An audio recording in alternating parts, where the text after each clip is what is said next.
You read the title, so I won't drag on with a needlessly long introduction. First tip, use good references. No, it's not cheating, as long as you aren't tracing. Can use a few tools that I recommend. Blender. The controls can be a little bit finicky, but it's great for adjusting 3D models to fit your needs. I use Sketchfab for most of my models, which also comes with a sufficient 3D viewer on its own. Magic Poser. Useful for creating custom, unconventional poses.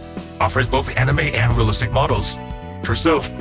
Lucky for you, you're wearing a flesh suit of your own, so make the most of it.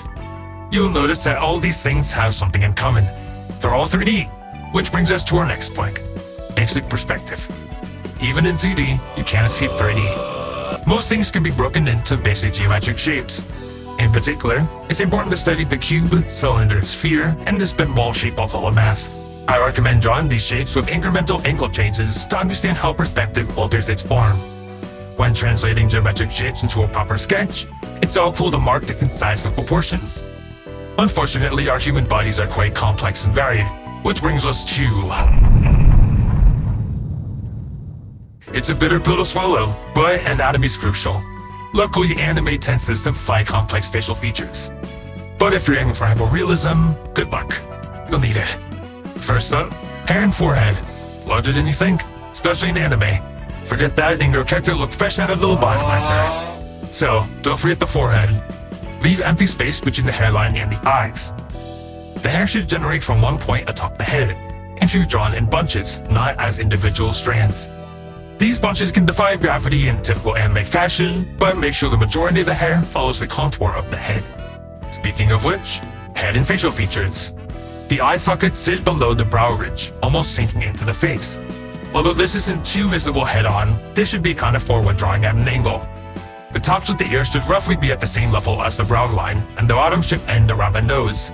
Ensure that the outer and inner portions of the ear are clearly defined.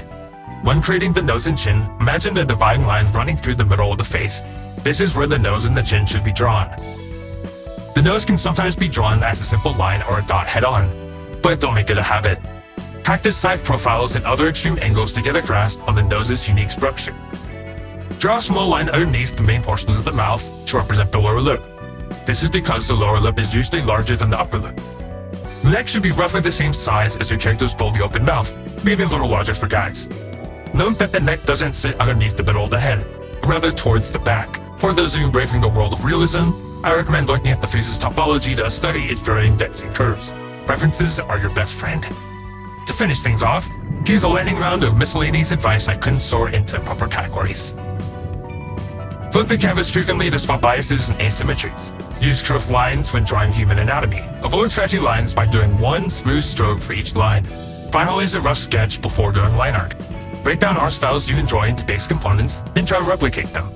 And lastly, don't cover up anatomy and perspective mistakes.